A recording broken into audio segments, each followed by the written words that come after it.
I wanted to come here to talk a little bit about myself and my work. But first of all, before I get started to do that, I want to tell you a little bit about my favorite book. So it's called Kafka on the Shore. It was written in 2002 by a Japanese writer called Murakami, and then translated into English in 2005. And it's this magical realism novel that goes a little something like this. So Kafka is a teenager who runs away from his home in Tokyo in order to escape this dark, Oedipus-like prophecy. And on his journey, he ends up living and working in a library in the small town of Takamatsu. Now, the journey seems very innocent, right? But as the narrator will put it, it's no fairy tale no matter what spin you put on it.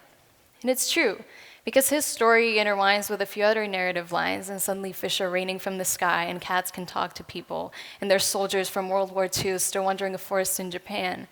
And the journey seems physical enough until I realized that it's really not, because it's rather an exploration of the self and of the consciousness, a battle with personal demons and questions, human desires and instincts. It's a story about growth, and I want to talk to you about growth. Because I first read Kafka on the Shore when I was 15, and as it so happens, the main character, Kafka, also begins his journey on his 15th birthday. He talks to his harbinger of protection and advice, his inner voice, and that voice tells him that he's about to enter a sandstorm, and when he comes out, he won't be the same person who walked in. The voice tells him, from now on, you'll need to be the toughest 15-year-old in the world. And to do that, you've got to figure out what it means to be tough. Now, I've learned, because I was born and raised right here in Bucharest, Romania, and as a result, I've had way more interactions with violence against women and harassment and lack of trust in our experiences than really anybody should ever have to go through. And yet I've experienced just as much as the average girl who has lived here. I've been the could have been harassed, right? Scanning the crowd, trying to figure out who looks the most likely to intervene if something were to happen to me. I've been the harassed. I've been the friend of the harassed. I've been the friend of the assaulted. I've been a classmate to those who tell rape jokes, and a student to teachers who think humiliating girls in front of the entire class is funny. I've been a neighbor to a wife who once stormed out of her house covered in blood, screaming, "He's going to kill me." And I've been a neighbor to her husband, who somehow always seemed to get away with it. And I've been so shy and so scared and introverted to say anything because I didn't think that people would believe, or just they didn't care enough to say something. And I've been so angry because, you know what, at 15, I was also one of the Facebook users tearily scrolling through the Me Too tag and reading these stories from these awful experiences that women had and thinking, I'm 15. Why do these feel so real to me? Why do I connect with these stories? That those women were tough, and I've learned from them. But it really only takes a number of stories from tough women like them to realize that for somebody like me, enough is enough, and that it's time to embark on my own Kafka-like journey at 15. Now, my journey in particular, and the one that I want to talk to you about today, is about subjectivity. See, I told you that I was angry, and truly I was, but I wasn't really angry at the people around me. I wasn't angry at police officers or politicians or my parents or teachers. Mostly I was angry at myself. Because here I was, face to face with this huge issue that directly affected not just my community, but me as a person. And yet I wasn't doing anything about it. I'd convinced myself that I was too shy, or too bad of a public speaker, or that somebody with a degree would probably be better suited to stake up and take responsibility. So I became angry at 15 because I had this huge issue, I had this massive issue in my own backyard. And yet, I knew exactly what I needed to do to overcome it, right? I knew externally and internally what needed to change. But I was just accepting those gaps of knowledge as simply something that I should consider a constant barrier between me and creating change, rather than something that I should be actively trying to overcome.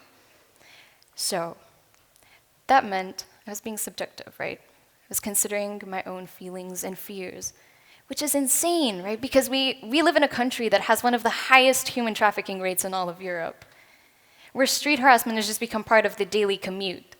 So normalized, and not one word from our representatives about it. And I was still thinking about myself. Now, this journey that I went on, really, it goes to show this huge transformation, because you go from somebody who's so shy, right, and so scared, and then you end up doing what I do today, because I ended up channeling that anger and that frustration into what is now, and currently still is, the only gender equality organization for teenagers in our country. And it's called Up Romania. Now, this is solely our team here in Bucharest, but we are actually a team of over 60 teenagers in 21 cities and counties across the country, sorry. And what we do is basically we mobilize our generation to advocate for gender equality, and we try to aim to teach that even as teenagers, we can create an impact within our own communities. We do that through several different means, whether that is protests or marches, walkouts, classes, courses, debates, presentations, whatever it takes to reach our generation, really aim to empower these young people. Now, in a way, you can really say that I had a sort of a Kafka-like journey of my own, right? Because there is no way you go from somebody like me, who's so shy to even be up on this stage, to somebody who can run this type of organization. And there's really no way that you go from somebody who's so scared to speak up to somebody who can confidently walk into the office of several US Congress members and explain to them why they should support a bill that would fund global access to education for girls. There's no way that you go from somebody who's so scared to speak up to somebody who can stand in front of the Ministry of Internal Affairs right here in Bucharest and give a speech after Caracal about the horrors and how much this country has failed its young girls. And yet it is. Because I'm here, yet few people address their anger in the same way. Now, my experience, and I think this experience in general, teaches a lot about our world, because we are all, deep down, to some extent, being subjective in our own lives. Now, there really is just sort of this parallel, because few people recognize that flaw within themselves, right? I did, but in a way, we've become very focused on ourselves. We've become very detached from our own communities, very distant from our responsibilities. And that needs to change because it's not just here, it's a global phenomenon. And it's something that's a challenge all across the globe. People are becoming very detached from their own communities because they think that in their own bubble, what happens outside of it doesn't really affect them. Now, there's this quote that I really like. It's from Democracy in America, which is a classic French text. And in this quote, the author says this, which is, he identifies the tendency as a tendency to withdraw into small, private communities united together by similitude of conditions, habits, and customs, in order to indulge themselves in the enjoyments of private life. Now, even as a high school student, when I read that, I thought, well, that's incredibly familiar, isn't it? Because he, in 1835, when he wrote that, predicted what has become our reality today, which is a society where we neglect our own duties due to self-absorption. He was worried that people would become so focused on themselves that they would indulge themselves in petty and paltry pleasures, and as a result, would fail to recognize their own duties as citizens.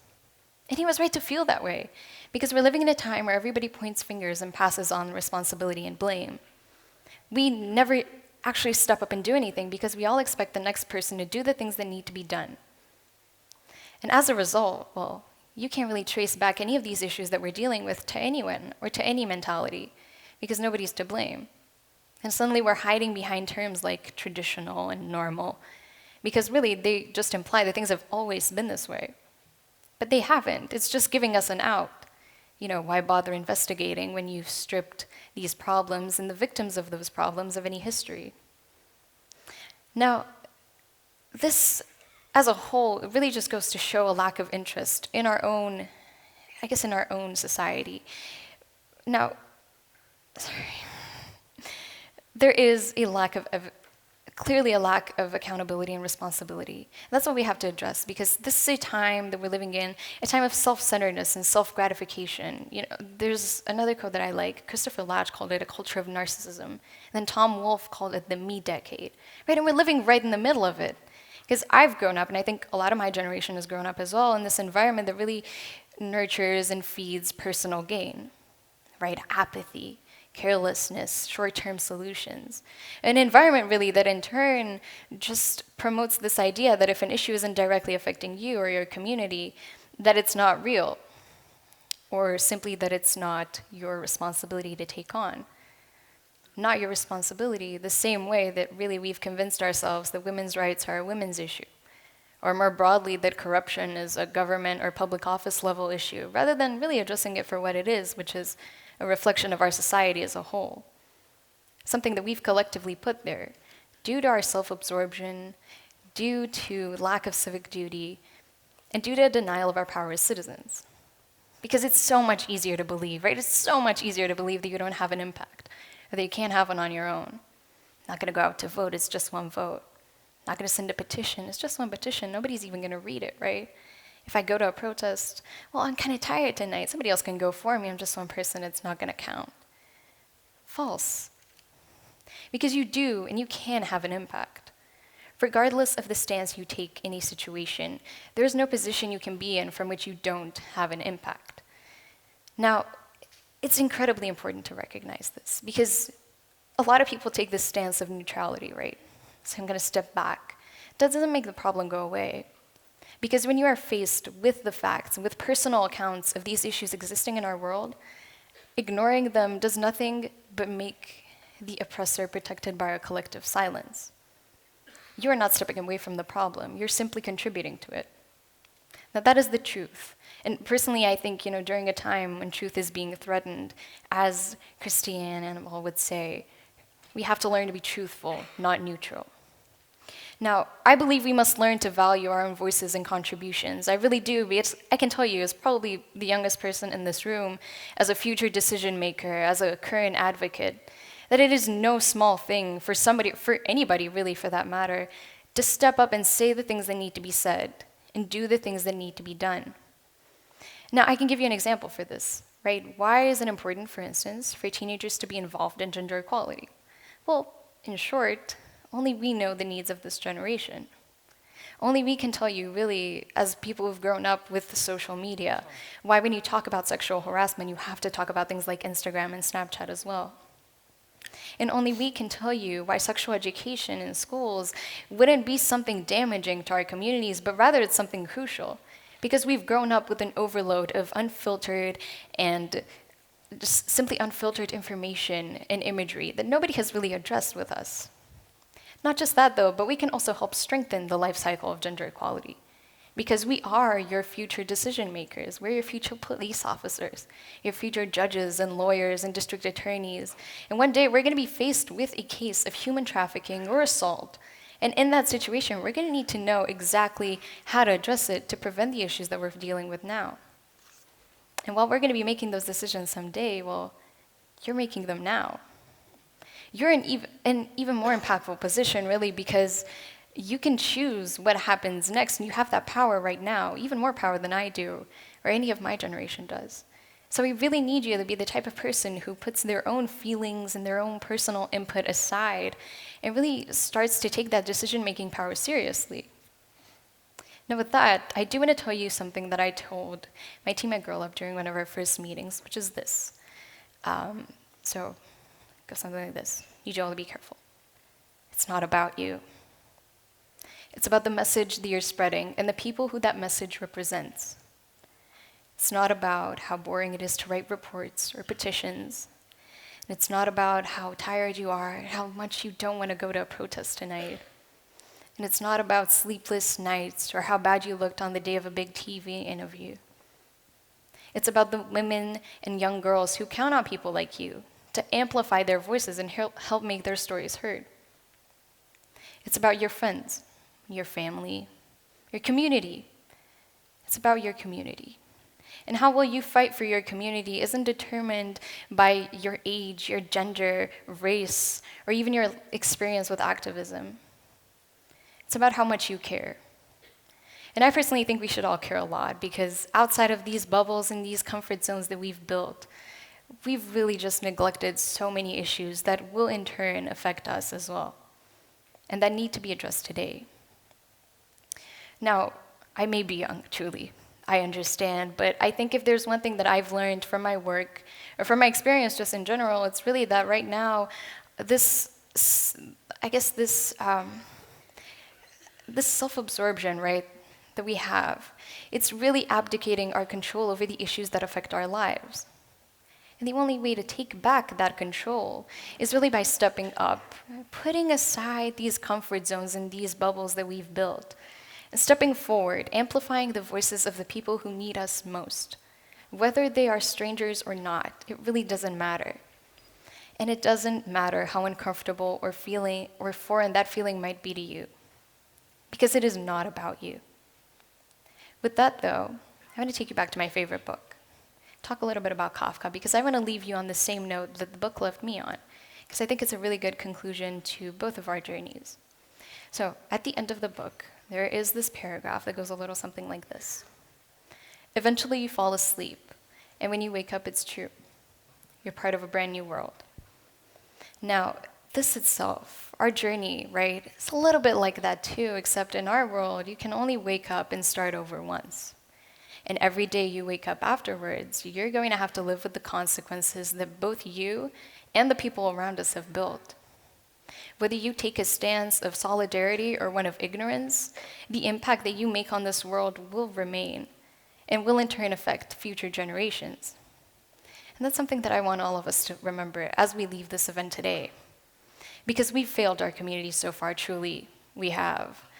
But this is not an insurmountable issue. And I personally think that right now, it is of this incontestable and national, just personal, moral, genuine need that we put an end to these issues today. Thank you.